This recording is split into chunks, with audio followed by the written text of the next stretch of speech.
आपकी जान तो इंपॉर्टेंट है, आपके बुजुर्गों की जान हमारे लिए उतनी इंपॉर्टेंट है जितनी आपके लिए। और मैं आखिर में कहना चाहूंगा, इससे पहले कि मैं गंडापुर साहब के हवाले करूं, बाकी डिटेल्स और करतूत जो मौलाना के हैं, और आप लोगों से मेरी दरख्वास्त होगी, मीडिया की DSNGs और कैमराज पूरे पाकिस्तान में जो जो चीज़ें गंडापुर साहब बताएंगे आपको, वहाँ आप लोग जाके खुद वेरीफाई करें। अगर हम गलत हों तो हमारा गिरेबान पकड़े, वरना इस मुनाफिक मौलवी का जरूर गिरेबान पकड़े।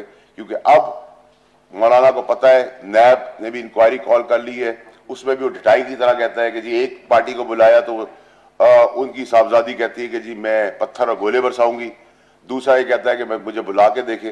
तो अगर जब बनाना रिपब्लिक की तरह मुल्क को बनाने की कोशिश कर रहे हैं, ऐसा कुछ नहीं होना। शहीदों को साथ, शहीदों की प्रॉपर्टियां भी आपने खा ली है, आपने शहीदों को भी नहीं बख्शा है, आपने खवातीन को नहीं बख्शा, आपने किसी आदमी को नहीं बख्शा। ये कौन सा मजहब है, कौन सा तर्ज सियासत है, कौन सी इस्लाम है जिसके अंदर, शायद मौलाना साहब को मुझसे ज्यादा इस्लाम पता हो, मैं उस पर डिबेट नहीं करूंगा, लेकिन जितना इस्लाम मुझे पता है उसके अंदर ये सारी चीजें जो है उसके बरख है जो मौलाना कर रहे हैं। तो हम इस्लाम के साथ भी, मजहब के साथ भी खिलवाड़ करने नहीं देंगे। और जहां तक मौलाना का ये सोच है कि वो जूते की नोक पे सबको रखता है, आईना कानून से बालातर है और अदलिया के लिए या तहकीकाती इदारों के लिए ऐसी बात करेगा, तो उसको बताना चाहिए कि हम उसकी सियासत को जमीन बोस गाड़ देंगे और हम उसकी सियासत और उसकी बदमाशी को अपने जूते की नोक पे समझते हैं।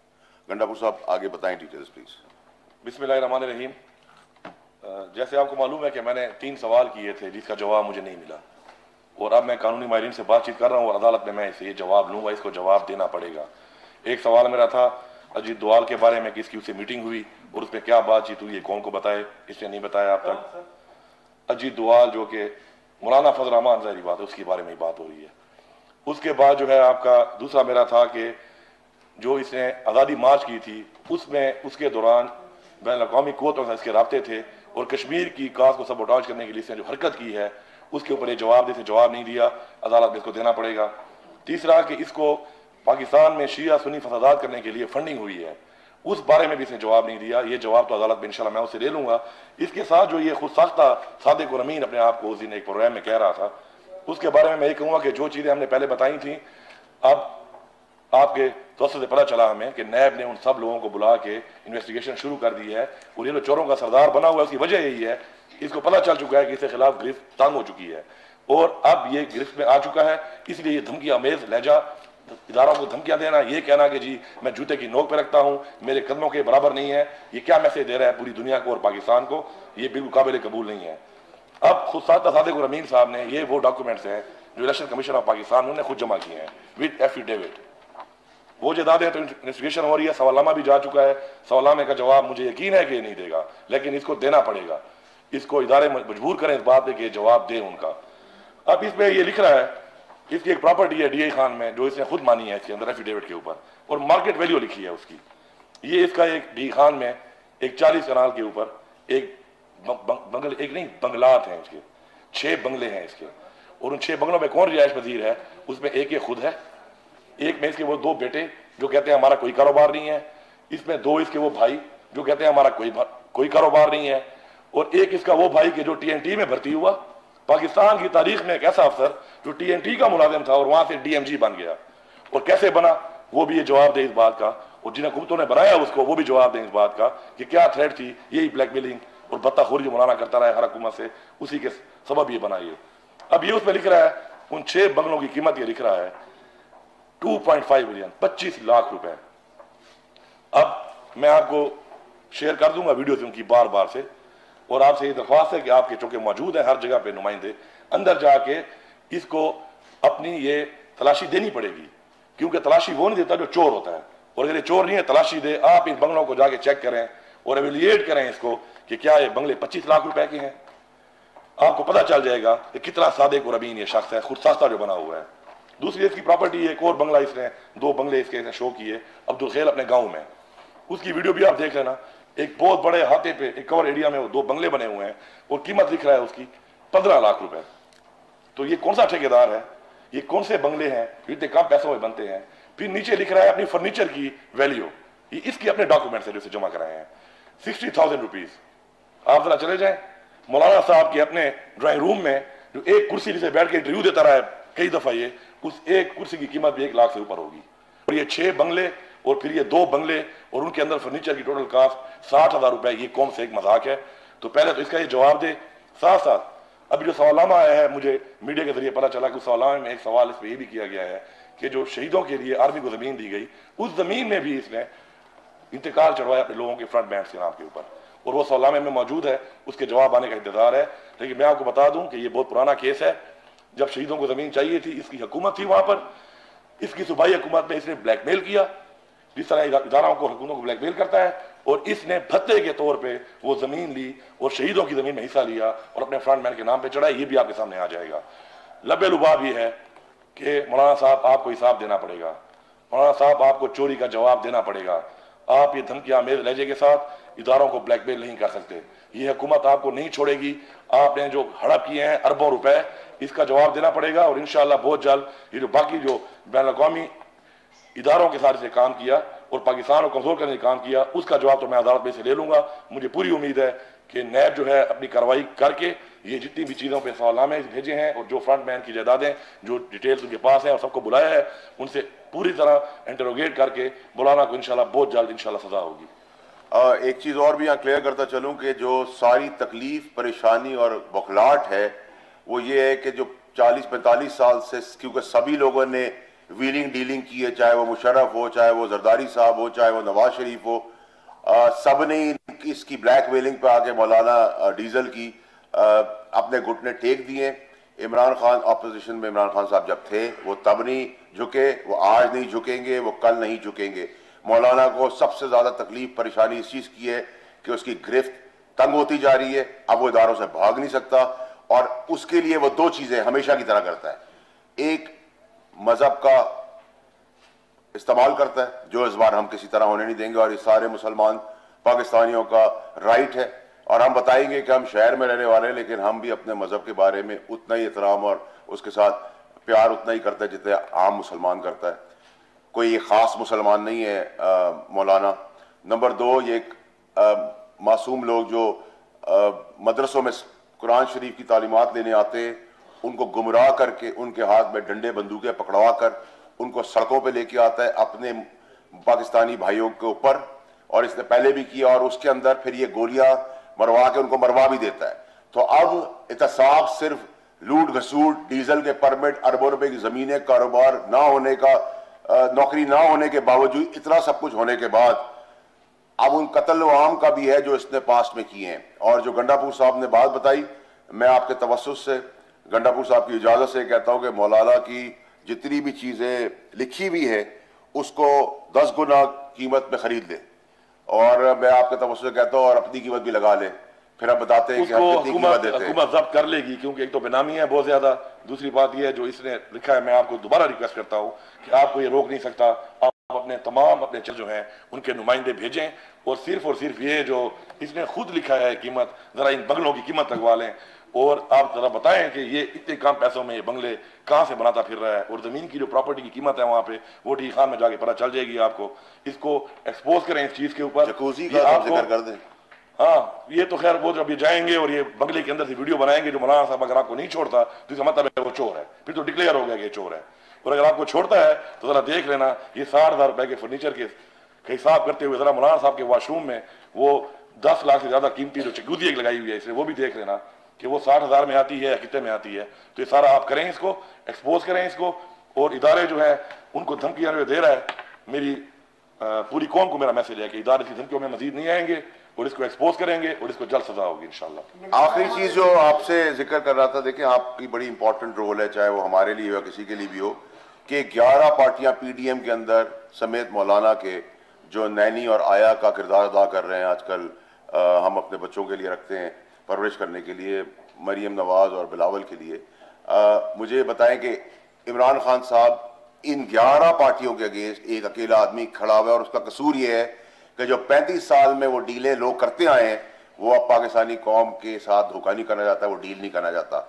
वो पाकिस्तान को आगे प्रोग्रेसिव पाकिस्तान बना रहा है, प्रोडक्टिव पाकिस्तान बना रहा है, इंटरनेशनली रिकग्नाइज करा रहा है, डू मोर के नारे एक्सेप्ट नहीं कर रहा, आंखों में आंखें डाल के बात कर रहा है। पाकिस्तान की इकॉनमी टर्न अराउंड हो गई है, अच्छी तरफ चलना शुरू की, अच्छी सिफ्त की तरफ। इनको बुखलाट है, और ऑन टॉप ऑफ इट सबसे इंपॉर्टेंट चीज है कि इनको पता है कि इमरान खान की ऐसी 100 हुकूमतें आए और जाएं, लेकिन मौलाना जैसे लोगों को अब ये हुकूमत ना कॉम्प्रोमाइज करेगी और अपने इदारे और कानूनी तौर पर जो हमारी रिट है जिसके तहत इन्वेस्टिगेटिंग इदारे जो हैं वो ऑटोनमस हैं और इंडिपेंडेंट हैं, उनको अपना काम करने दिया जाएगा। जैसे गंडापुर साहब ने बताया कि ये पहली दफा हुआ है कि उनका एक भाई जो है वो एक आम नौकरी से डीएमजी ग्रुप के अंदर चला गया। आपका सवाल होना चाहिए कि मौलाना बताओ तुम्हारी नौकरी क्या है, तुम्हारा कारोबार क्या है, तुमने इतनी जदादें कहां से बनाई। आपका सवाल होना चाहिए जो डिक्लेयर्ड अमाउंट्स हैं उसके अंदर आपके तवस्सुस से हम सारे मिल के शेयर कर लेंगे आपस में, जब हम खरीद लेंगे 3, 4, 5 गुना 10 गुना प्राइस के ऊपर। तो ये तो बड़ा अच्छा सौदा मैं दे रहा हूँ आपके तवस्सुस से। अगर मेरी 2 रुपए की चीज़ कोई मुझे 10 रुपए देता तो मैं तो आज ही के दिन वेलकम कर लूंगा। और आखिरी और मोस्ट इंपॉर्टेंट चीज़ कि मेरा फिर उन कारकुनों से गुजारिश है, अपनी जानों का ख्याल करें कोविड से और अपने आप को मरने से बजाय ये क्रिमिनल उस हद तक बिलबिला उठे कि ये कई लोग मारने के चक्कर में और ये समझते हैं कि गवर्नमेंट कमज़ोर है। गवर्नमेंट या स्टेट किसी भी मुल्क की, कहीं भी, स्पेशली पाकिस्तान की, इंसानों से नहीं डरती और ऐसी धमकियां जेब कतरे और रोड पे मोटरसाइकिल चोरी करने वाले रोज देते हैं। अगर एहतसाब और जेलें और कानून से उस जेब कतरे के लिए तो फिर हमें समझना चाहिए कि हम फिर उन जेलों को भी खोल दें, क्योंकि मैं समझता हूँ वो मासूम अपनी भूख की वजह से गुनाह गलती करके सजा पा रहे हैं, लेकिन ये वो डाकू हैं जिन्होंने हमेशा इक़्तिदार को, कश्मीर कमेटियों को इस्तेमाल किया और दुश्मन मुल्क की जबान बोली और हर चीज को कंट्रोवर्शियल और क्रिटिसिज्म कर कर पाकिस्तान का नाम खराब किया। और ये सब चीजें आपके सामने हैं। बहुत शुक्रिया जी। नवील अहमद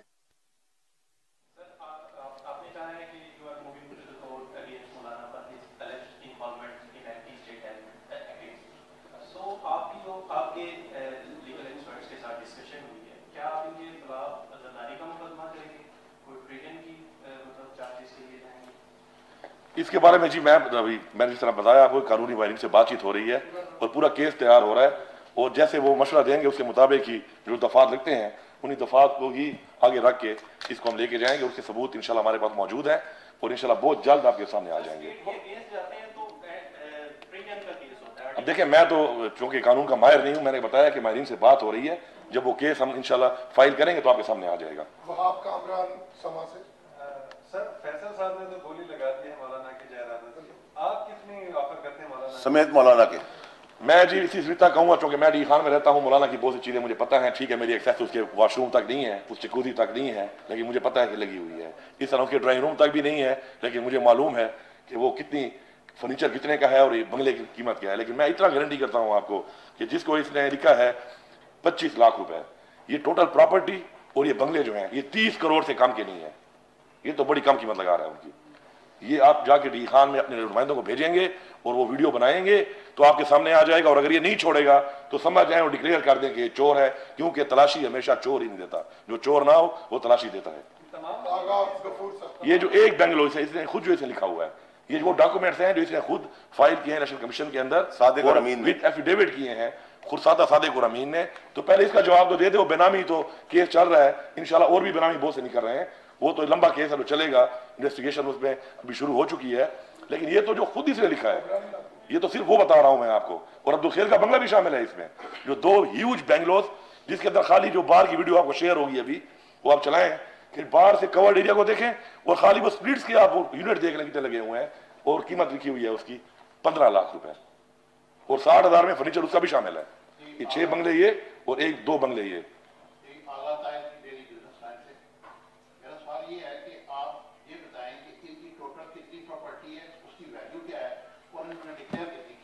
ये जनाब, ये जो हमने लास्ट टाइम प्रेस कॉन्फ्रेंस की थी, जी जी जी, एक ये बताएंगे जब ये इन्होंने धरना दिया था तो किस डील के तहत ये यहाँ से उठे थे, वो अभी तक आवाम को नहीं पता।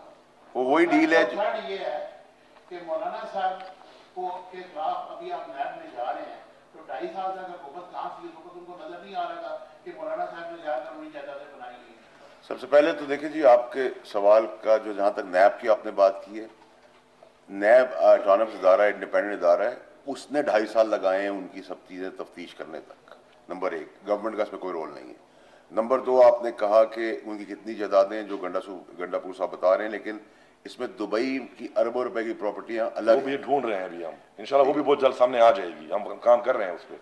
तीसरी चीज जो आपने कही कि मौलाना साहब का जो व्हीलिंग डीलिंग थी धरने की पिछली बार की, मौलाना साहब जिस डील के तहत गए थे वही डील इस बार उनको प्लेट में मिलेगी कि वो जलील और रुस्वा हमेशा की तरह होंगे, और जैसे वो खुद गए थे अपनी मर्जी से वो आए थे, अपनी मर्जी से वो गए थे। और let me add one thing, हाँ, इसी तरह वो आएंगे और जाएंगे। इसमें ये जो है इन्होंने पैसे लिए, नून लीग ने पैसा दिया, पीपल्स पार्टी ने पैसा दिया धरने में, उनके साथ तो लोग अभी बचे नहीं है, आने को तैयार है कोई।